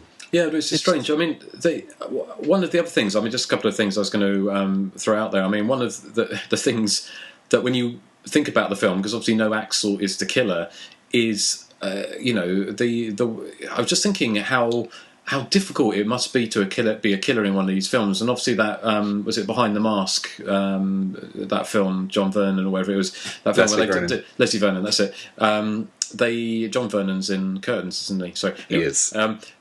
But the way they talks about how, the difficulty of being a killer and stuff like that. But you're just thinking for Axel, having to go in and out of that minor costume all the time must have been quite difficult, mustn't it? He was really good. He had good cardio lessons, And also, we're thinking. Well, Kylie does it all every night on her tour, and Lady Gaga. So why can't he? Well, Boo. But the thing was, I know it's not only a film, but it's a film, and obviously, like when people go, oh, why do they go in the house? Why didn't they run away and call the cops? And of course, if they did, it'd be a 5-minute movie. But it's the same with this film. It's like when who was it who goes to get a beer out the fridge and they open the beer? Oh, it's John, isn't it? Yeah. And the guy who's just had his face burned off and his heart pulled out is sitting in the bottom of the fridge, and it's kind of like all it would have meant. Is his name Teddy? What's his name? Teddy? I can't remember his name, but he's the one who they kept making fun of him because he was clean shaven. Carl Malott, they call him Babyface. He's on the extras on the DVD. Which he wanted to pull a TJ. He's like, I got to get out of this town. And that's right. He got out all right. He got out, yeah. But into the fridge. If they'd seen him, they may have just kind of like that would have been the end of the movie, wouldn't it? If someone had got, oh my god, Dave's in the fridge, and they would all run around screaming and panicking, then well, that in would have been the end of the movie. Now, about 10 minutes later, they do find him in the fridge, so it's not that long. No, but it's kind of like if Axel was planning, if he was planning ahead, he was actually thinking, I am trying to, kill these people and I'm going to do it, then putting the dead body in the fridge where it's going to be discovered isn't the best way to, to carry on a killing spree. But of course, that's just by the by, Luckily for Axel, by the time they found the body, he was, him and TJ and Sarah and Patty and Hollis, they were already way, way like miles under the ground. So by the time the cops got there, Axel could have, killed everyone. But did he even know that they were going into the mine? Because he got in a fight with TJ and they threw him out. That's right. And then he wasn't even part of them deciding to go into the mine. I mean, that's one of the things I do love. I mean, they recreated it, and we talk about it, and I've already mentioned it, is that the scene, which I still find quite scary, even though there's over familiar now, the film. And sometimes, if there's an album or a CD that you really, really love, and you listen to it over and over and over again, and then you realise that you're actually ruining it for yourself because you're listening to it too much, and it becomes over familiar. And there is a danger with this film that that could happen. But the film, the bit that still gets me every time is the miner walking down the mine, smashing the lights with a pickaxe. I still find that it's really creepy, and it just gets me. I don't know what it is about it, but it's something that I find. It's creepy and it's just really menacing in a way that kind of goes beyond the kind of, because My Bloody Valentine isn't a cheesy movie by any stretch, but it's got a little bit of cheese now just probably because it's vintage, it's 30 years old, but it's I still find that kind of very creepily effective. And obviously the mine itself is as I think the director said, was meant to be a character in the movie itself. The whole mine was meant to be. Justin, how you said Axel's running around smashing the light bulbs with the pickaxe. I like when movies they do things like that to heighten the atmosphere. In that movie he's smashing the lights to engulf the mine in darkness. They did a similar scene like that in Urban Legends Final Cut, where she's hiding under the piano and the killer, he knows that she's under there, so he starts hitting the low chords on the piano. It's like dun dun. It's just kind of, I like it when slasher films do little things like that to heighten the atmosphere, and I think they should do that more often. Yeah, no, definitely. Well, what I liked about it, and I agree with Justin as well, I really think that's one of the more effective scenes in the movie for me, too. I just like the fact that, in this abandoned part of the mine, he's smashing these lights, and then, like, off in the distance, the other group, unaware of any danger, are laughing and having a good time, and somebody does the classic, do you hear something? And then it cuts to the miner, just like, and the way he's smashing the lights, very full of anger, obviously. I mean, he's just like hitting them as hard as he can, like going down the walkway while, this group off on the other end of the mine are just completely unaware of what's going on. There's something really creepy about that. Yeah, no, it's kind of, sorry, someone's just come online. I don't know if you heard that, but anyway.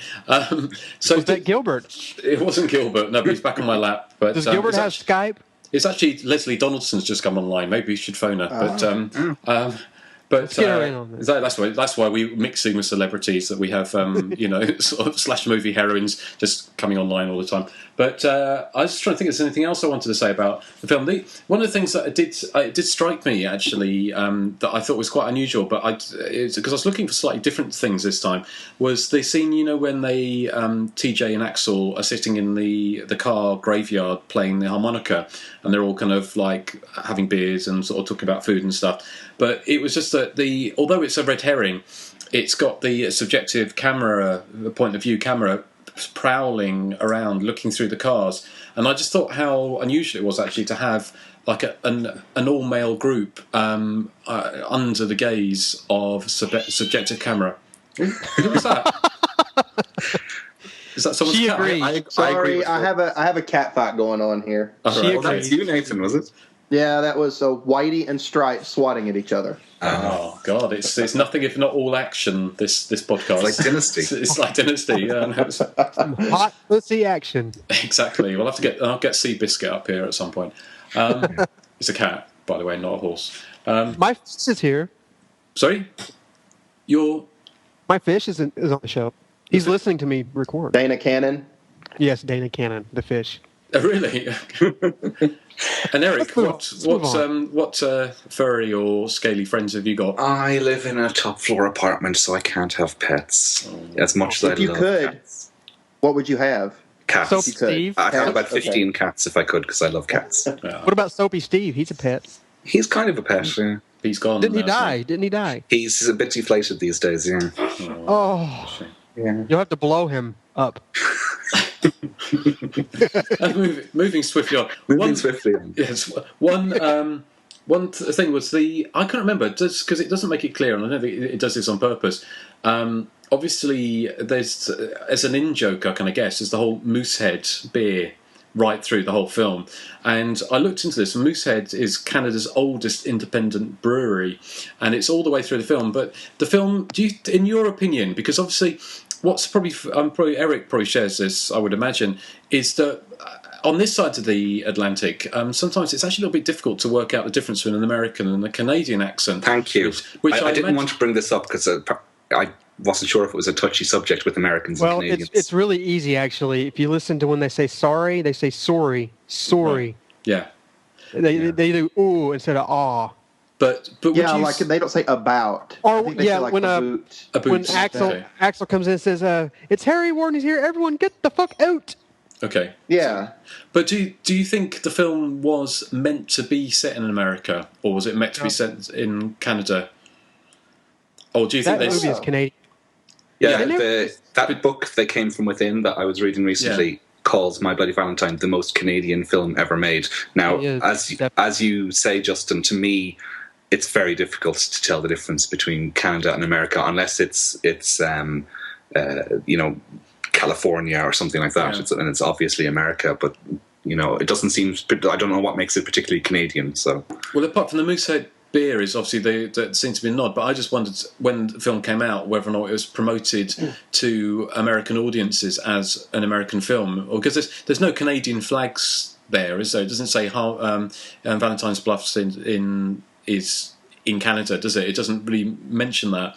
And obviously films like Terror Train as well, and all those kind of tax shelter Canadian horror movies or slash movies, I don't think any of them were not proudly Canadian, that's not right, but they weren't explicitly Canadian, I don't think. Is it? Can I just ask Joseph and Nathan? Is it just the voices that give away its Canadianness, or can you tell from the look? It's the voices, the Moosehead beer, the kind of fashions. Really, fashions. I mean, they whereas in the 80s, in America, they had bright, flamboyant clothing. They had more drab, kind of plaid check, kind of grungy. How like Nirvana or Stone Temple Pilots dressed in the early 90s in the United States. They did the whole grungy thing. They kind of dressed like that in the early 80s in Canada, I think. Okay. Oh, that's interesting. Okay, well, excellent. Well, we're probably going to we can talk a little bit more about the film, and obviously we're going to be talking a little bit more about the background of the film in the next podcast. But Erik, you spoke to Alf Humphreys. Alf Humphreys, who plays Howard Landers in the film, and he also it was in Funeral Home, aka Cries in the Night, which we discussed in a previous podcast. So I started off by asking him about his involvement in that film. Excellent, and here is Erik interviewing Alf. Could be you. I know what I'm saying. You forget about having a party at all on Saturday night, or you may not live to see daylight.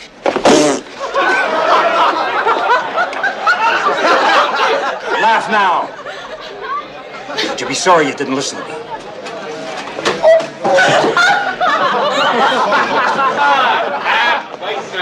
It's a stupid legend. My introduction to doing Cries in the Night very quickly was I auditioned for I had auditioned for a movie years ago with Bill Fruitt, who directed Cries in the Night, and it was his wife Ida Nelson who wrote it. And Bill first cast me in a film he did called Search and Destroy with Don Stroud and Perry King. I played a young soldier in Vietnam who basically gets left behind, and the rest of the story goes on from there. So I had about 2 or 3 days working on that. And about 3 months later, I was in Toronto, where I was living at the time, at a store, looking, shopping for clothes, and I could feel that there was someone. I could feel the presence of somebody was looking at me. And I looked over and I saw this gentleman in a beard, and he nodded at me, and I nodded back. And I went about my business. A few minutes later, this gentleman approached me and he said, "Are you Alf Humphreys?" And I said, "Yes, I am."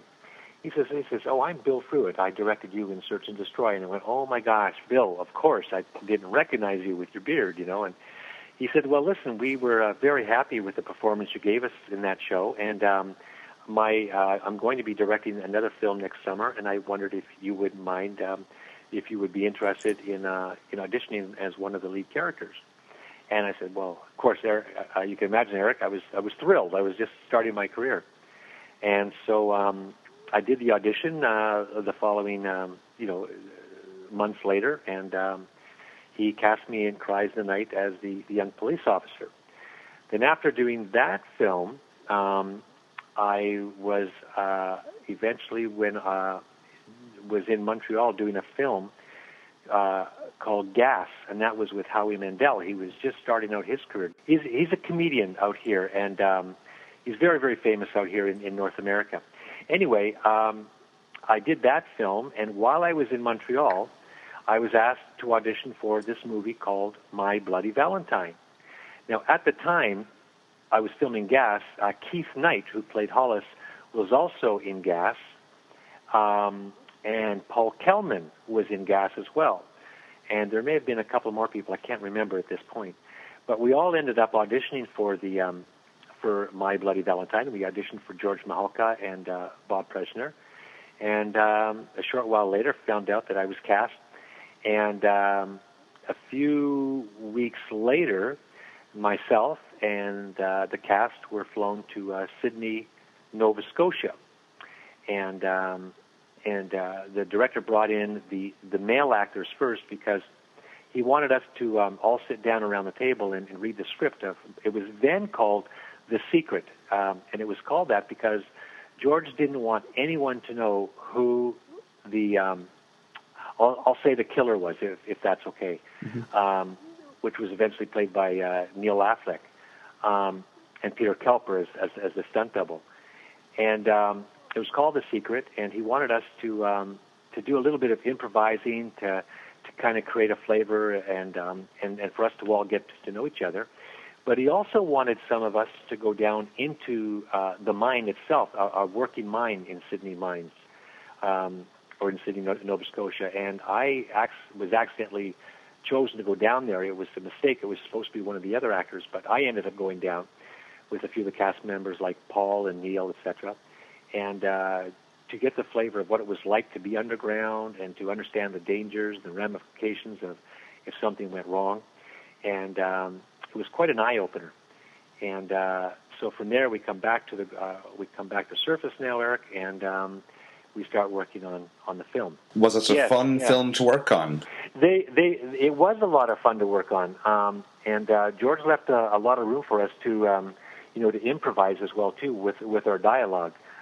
There was dialogue set, but we still had the opportunity to throw in things to just to bring it up again and make it feel a little more realistic, especially in the party scene when all the young kids, we were kids, show up at the mine, and we're going to have that party, and that's where Carl, I forget his character's name, gets his face pushed into the boiling water and all that. Much of that scene, except for Paul and Laurie, they had a lot of scripted dialogue. And for my character, it was just like making up lines like when there's the fight between he and Alec, between Paul's character and Neil Affleck's character. When they have their fight at the end of it, Hollis has to kind of lighten things up again. So that was an improv by saying, "Come on, you guys, like I snorted coke." I said, I do this thing where I snort beer. Yes. Yeah. I said, "Come on, you guys, lighten up." I mean, no, I said something along the lines of, "The last time I snorted coke, I almost drowned," or something like that. Whatever it was, and so we were doing a lot of improv there, and that worked for George as well too. Did you have a background in comedy? So yes, I used to do. Well, I started off acting in high school, doing stage shows like Oklahoma and Brigadoon and etc. And just shows like that. And then I went on when I started my acting career, I got my first big break at doing live theater in a little town not too far away from where we live here now in Stratford called Blythe. And I was cast. I did I kind of crashed an audition for this live theater project that was going to take place in Blythe. I went with a friend and ended up auditioning myself, and I improvised the whole thing. And long story short, they called me up and said, "How would you like to play 3 leads out of our 4 shows that we're doing this season?" And of course, I was thrilled with that. And the shows we did were musicals, and they were also comedies. And I've always enjoyed comedies. And after that, it started to. That's when it started. I started doing TV commercials, and then I got into the films like the one we're talking about now. Did you get to hang around on the set much whilst the special effects sequences were being created? No, not really. The special effects. You may recall the scene where my character Howard gets killed. He gets hung in a mine shaft. That was all prosthetics. I myself and I think a few of the other cast members were individually flown down to Los Angeles, and we had molds of our bodies made. We had to stand there wearing a little bathing suit while they put a plaster cast. I'll speak for myself anyway. They put a plaster body cast on me, and then when it was dry enough, they started to they had to cut it off. The point that was kind of interesting about that for me as an actor was I'd never gone through that before, and as they were trying to cut it off, you can imagine it's like a comedy. You're stuck in this body cast, and they were pushing on my back, and I started to fall forward. And there was nothing I could do because I couldn't bend my legs really like that. But one of the Berman fellows caught me and put me back up and removed it. And otherwise, the cast was saved, and was eventually they were able to pour their molding into it to form the body and the head of Howard. Of course, the head was done separately, so that it would disengage from the shoulders down. So that was the most I saw there. I don't recall there being around anywhere where they were applying blood or gore or anything like that. It was done in so many different stages. And so some actors would be on set that evening and others wouldn't be. And do you ever recall, was there a scene where Howard comes face to face with the killer, or was it always supposed to be off screen? Yeah, no, that was all off screen. Yes. And when you saw the film for the first time, were you surprised at how much of the special effects had been removed? I'm trying to recall that. Well, what even were your impressions of the film as a whole when you saw it first? Well, at first I thought, wow, this is not bad for a film that we had to shoot rather quickly, you know. And I'd never done a horror film quite like that. But I was kind of surprised that it worked out as well as it did, and at the same time a little embarrassed. I think, well, I'll speak for me anyway. I was kind of a little embarrassed to see myself up there on screen and being such a dork. It was I felt kind of at times a little embarrassed, but at the same time I had to laugh at myself at the same time. And have you seen the film recently, in particular the special DVD that came out a few years ago with all the special effects put back in? Well, yes, I did. I hadn't seen My Bloody Valentine till about, I guess it was about 3 years ago. I was, at the time I got a call from a theater in Toronto that was that they like to show horror films and have these cult films every once in a while. And I was invited to attend with the cast, whoever could show up, to sit down with an audience and watch the film. That was rather exciting because I didn't realize just how how many people really enjoyed My Bloody Valentine. And of course, I hadn't seen most of the cast who were present that night for the past, I'd say, 28 years. Hadn't seen Paul for the longest time, etc., or Tom. Well, Tom wasn't able to make it. Tom, who you've already interviewed, I understand, right? We're about to, yes. Tom Kovacs, yeah. Yeah, and I hadn't seen George Mahalka for the same amount of time, or Bob. But it was all very interesting, and again to see the film that many years later, but especially with an audience that really wants to be there, it was quite exciting. It was quite a learning experience too. I never realized that really existed out there. Well, before I went out to the Film Fest in Toronto, I remembered that I had this book that I used to carry with me from set to set, and I would get actors to write whatever they wanted to say in it, because we had like hours to kill. And I came across the book, the pages that I had the cast of My Bloody Valentine, and I've still got it. And I have a handprint of Neil Affleck, who played what's his name, Erik? Axel, isn't it? Axel, yes. Yeah. And he had dust all over his hand, and he slammed it down in the book, and there was his handprint there, and then he traced it with a pen. And then I've got Tom Kovacs writing something, and the whole cast. It was just a little treasure for me, and I brought it with me. And George Mahalka had written in it as well too, and it was like it had just been done yesterday. We had such a great time just reminiscing about our time together. And you know what? It's been all these years, Erik, and we still keep in touch with each other. George is now living in Toronto, and I just spoke with him last week, so I'm hoping to have him over here in Stratford to visit with us, and I'm going to be visiting him down there as well. But I just wanted to just throw that in there. There was a lot of similar types of films made in Canada around that time. I'm thinking of Prom Night, Humongous, Happy Birthday to Me, and Curtains.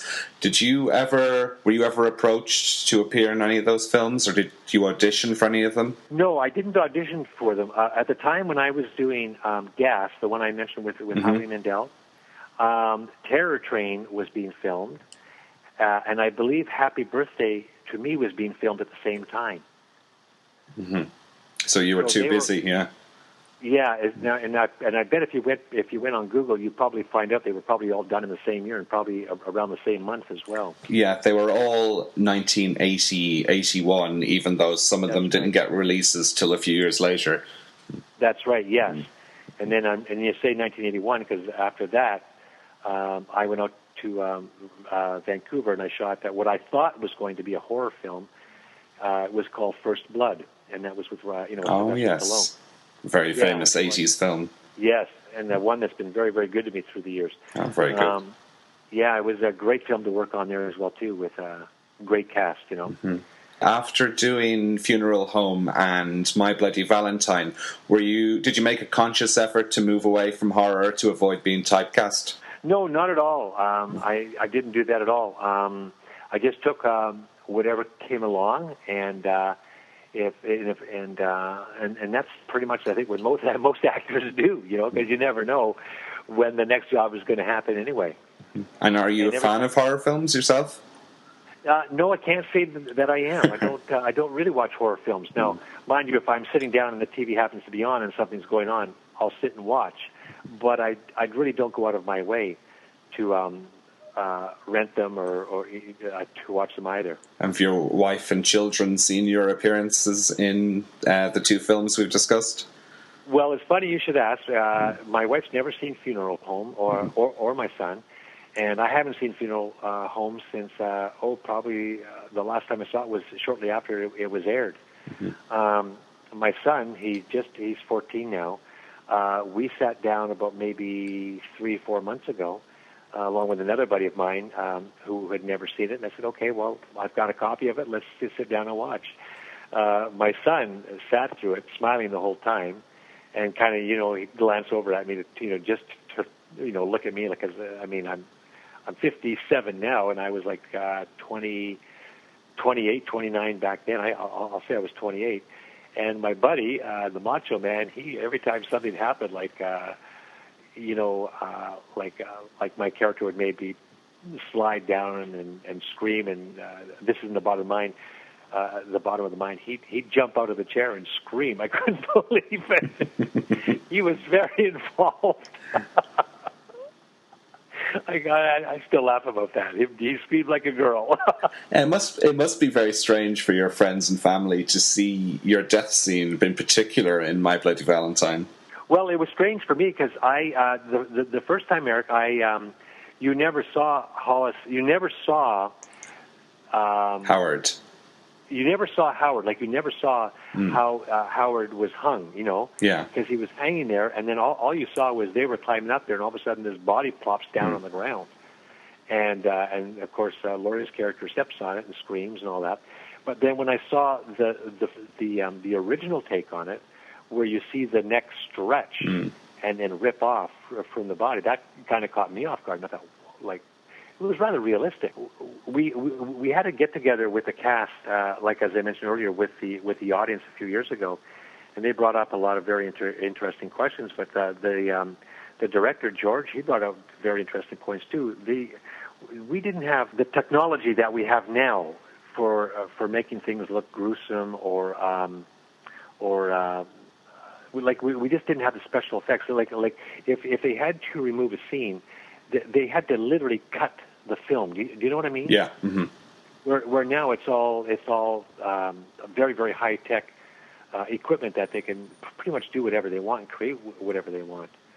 But I was quite I was very appreciative of how they had to cut My Bloody Valentine together back then, plus add the music. Did you see the remake of My Bloody Valentine that came out a few years ago? And it does exactly what you said. It uses CGI instead of practical effects. Yes, yeah. And you know what? I mean, if we could have had those options, or the technology back then to do it, there's no doubt we would have, But you use with like in all film, you go back. I mean, my gosh, You're driving a truck with a tripod with a camera on it, and you're filming cowboys and Indians, bouncing all over the place. And now the technology you have, like with Steadicams, where you can run with the soldiers or whoever, and the camera's not bouncing up and down. Gosh, we didn't have any of that kind of stuff, so we had to pretty much stay in one spot and say our lines, and and then go from there. Well, I prefer that way. It makes me sound old-fashioned, but... Well, you are a connoisseur of fine films, my friend. Thank you. I forgot to ask you about, regarding Funeral Home, what was it like working with the lovely Leslie Donaldson, who we interviewed on the show a few weeks ago? Oh, my gosh. I thought Leslie was such a sweetheart back then. And she's grown into such a beautiful woman. Now I've seen her pictures on Facebook. She was so sweet, and I remember she was always singing this song, and I emailed her on Facebook about this, and there was a song that went my Sharona boom boom boom boom boom, and she would be singing that, and I'd find myself driving home at the end of a day going my Sharona. She was a sweetheart, and she worked hard, and she was young, and like I said, it looks like she's grown into a beautiful young woman. Yes. Your most recent, I think, trip into slasher movie territory was on the rather fantastic Final Destination 2. How did you get involved in that? Oh, my gosh, yeah. Well, I did the audition like any other actor would. You go to an audition and you say the lines, and they've got the camera on you the whole time, and you basically just go through the process of doing the audition, and then you go home, and sometimes the phone rings with your agent on the other end saying, "Hey, you got the job," or well, they really liked you, but they want to use you, but not for the role that you auditioned, but they want to offer you this role. This happens quite a bit. I did another. I was a guest on a TV series. Have you heard of The Collector, Erik? Yes. Yes. Yeah. I did an audition for instance, like that, where I auditioned for this role, and it was going to be filmed in Budapest, and I did what I thought was a terrible audition, and my agent called a week later and said, "Well, I just got a call from the producer, and they liked you very much, but you didn't get the part of that role." And I said, "Okay, no, I understand. I didn't feel prepared." And fair enough. And she says, however, they would like to offer you the role of the doctor in the following episode. Mm-hmm. And I said, excuse me? They said, yeah, they want to hire you for the other role in another episode. And I said, and I still fly to Budapest to do it? They went, absolutely. Oh, wow. Not a whole lot to think about here. That doesn't happen very often, but it was such a thrill. Because it's a fantastic sequence in Final Destination 2 that you're involved in. The barbecue scene. Yes. Yeah. And I'm trying to recall the audition for that. I think basically it was the same, like there's nothing there. They just aim the camera at you, and you react like I think it was a hand. An arm, a fried arm lands on your plate. Yes, a fried arm. Yes, and that lands in front of the picnic table. They flew us to Campbell River to do that scene. That scene, you know what? It was. I'm trying to remember now. I went to about maybe. Erik, I was in about 3 or 4 different locations to film that, because we filmed on the farm scene where you remember the truck and the girl gets the spike through the eyeball. Yes. Yeah. So I was there for that, and we were there for probably about 4 or 5 days because the weather was raining all the time. And then we did. Then they flew us to Campbell River, which was just out, just on the island across from Vancouver. And I spent a day or 2 there, and then a few months later, I got a call to do what they call a pickup shot. And that is my reaction to the girl getting the spike in the eye, or it was a tube, like a water tube. What do you call that? Yeah, through the eye. So you see all that, and it's filmed at different times, like sometimes weeks apart, and you've got to go back there as an actor and recreate the same energy and remember what was it I was doing, where was that looking, et cetera, or they might change the direction altogether. You just never know what you're going to show up to. Can I just ask you finally what you're currently working on? Well, right now I've just moved to Stratford, Ontario, and as I mentioned earlier, I was living in Vancouver for 20 years, and I've moved out here to be closer to family, etc. My parents are getting older, so I've not even gone out for an audition yet. So I'm hoping that's going to be happening soon. I've got a very good agent out here in the Toronto area, and looking forward to starting fresh back here on the east side of Canada. So nothing happening at this time. Okay. Well, listen, Alfred Humphreys, thank you so much for talking to us this afternoon. Well, thank you, Erik, for the interview. I really appreciate it. Where Harry Shut the fuck up! Beware of what you make fun of, you little asshole. Who? You! Forget about having a party at all tomorrow night, or you'll be sorry. Hey, lighten up, Hap. Piss on Harry Warden and that damn old legend. We're gonna have ourselves a party. Don't you go telling nobody. Don't say I didn't warn you. That settles it then. We're going to the mine, we're gonna have ourselves a party.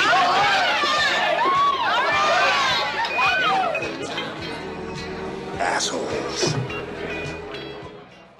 Okay, that was Alf Humphreys talking to me from Canada, and I just want to say what a lovely man he was. Really, really nice.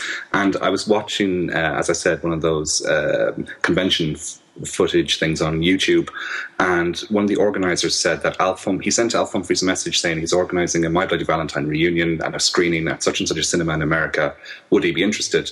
And the first email that he got back from Alf Humphreys was, I've already booked my ticket, I've booked my hotel, I'll see you there. There was no sort of negotiation or anything. I mean, That's just proof of, what a nice guy he is. Yeah. Before we finish up today, Justin, I've got a question for you related to Harry Warden. A hypothetical question. If myself, Joseph, Nathan, and yourself were in a mine, the mine collapsed, and you were the only survivor, as a vegetarian, would you eat us to stay alive, just like Harry Warden did? Yes, I would. You'd break your vow of vegetarianism. Well, it's only because I don't see a problem with because I don't need to eat meat to survive. But if I needed to survive, I probably would eat meat. And also, in fairness, there'd be enough on me probably too. You wouldn't have to go near Joseph or Nathan, I'd say. Well, I probably stay away from me. I want to be preserved. It would be a few days, if not weeks, before I resorted to cannibalism. I'm sure. But we'd be gone off by then. That's true. But well, yeah. But then you get like, what's the film that Clive Barker film where Dread, based on the short stories from Books of Blood, and they do a similar. I think you've seen the film or read the short story, but a guy does. He's doing a thesis in fear. And he gets people to come along, and one, he gets a woman who's vegetarian and then puts a steak in the room with her and then keeps her there and doesn't let her out until she eats it. And she just holds off until it's gone green and it's kind of bubbling almost. I mean, it's really disgusting. And she eats it eventually because she's sort of been driven mad by being, kept in the room. So, I think I'm quite pragmatic in that way. I think... you have to do what you need to do to survive, I kind of guess, don't you? But hopefully I would look slightly better than Harry Warden does when when Happy finds him in the mine and he pulls that slightly, not comical, but slightly bizarre face when Happy kind of shines his lights. Gnawing on somebody's arm. Yes, exactly. So... But yes, I would hold on to my vow of vegetarianism. But then, of course, I've said I wouldn't eat animals, so I wouldn't be eating any rats. So I'd just chow down on one of your cheeks or something. Sort of at some point. There's plenty in that. Do you prefer white meat or dark? Well, I don't. Tofu is mostly my thing of choice. So well, my arse isn't made of tofu. Sorry, Justin. Okay. You don't like soy? Do I like soy? Yeah, anything like that. Sort of. I had a soy burger not too long ago, and it was really, really good. Was it? I had a tofu burger. I didn't like it, but I had tofurkey, which is tofu. Yeah. Turkey, which I thought was incredible. Actually, it was really good. Yeah, well, you can get loads of different things. I mean, the party I went to yesterday, it was all the food was vegan, and it was great. And there was loads of kind of sausages and all sorts of fake meats and stuff like that, but loads of kind of falafels and quiches and pizzas and stuff like that. So certainly don't do badly on that. But you can't eat chocolate. Yeah, dark chocolate. As a vegan, are you a vegetarian or a vegan? I'm vegan. Okay. So I thought that omitted dairy produce as well. It does, but it doesn't mean you get dark chocolate. Of course, but that's not real chocolate.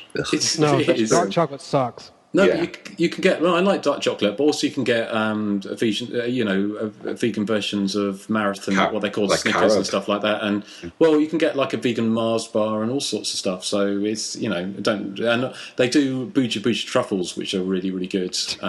Yeah, so you get loads of stuff. What they are. Sorry, bougie truffles. You just made them up. I did not. Do they have a vegan chunky Kit Kat? Not yet. No, that's one thing I miss. But I've been vegetarian for 25 years, and I've been vegan for the last 7. So, and I don't miss it. But I say if I was trapped down a mine for, I would probably have to be there for quite a long time before I started trying to eat you. Okay. Well, the offer is there if we find ourselves in that scenario. Well, at least we know this is your living will, Eric. Yeah. So if we do happen to, I'd like my future, body to go to good use. If we do happen, I wouldn't. See, I'm going to swallow poison, and that way, if you eat me, then you will be poisoned. That's very selfish, Nathan. That's very selfish. But do you think what's the likelihood of us in the future meeting up instead of at a convention somewhere in wherever Baltimore, in a mine in Nova Scotia? I don't know. I mean, times are tough in the employment market. We could all end up as coal miners. He said meeting, MEAT, meeting. Well, maybe one by one we'll start vanishing, but yes, that could be the sequel to My Bloody Valentine. Exactly, that could be the My Bloody Valentine continues. Thinking outside the box. Thinking outside the box. So yes, excellent. Well, thank you for listening to our reminiscence about My Bloody Valentine, and it's not over. Harry Warden will return next time, and so we're going to be coming back, and we've got 2 more interviews. We've got an interview with Tom Kovacs in the next show, and also the musician, or the composer of My Bloody Valentine, Paul Cesar. And also we're going to be talking about the background to the movie, some facts and figures that we found out about the making of it, and also we're going to be covering the remake. So join us for part 2. But to play us out, of course, is actually the Paul Cesar composition, which is the classic closing song for 1981's My Bloody Valentine. Gone away, Harry Warden made you pay.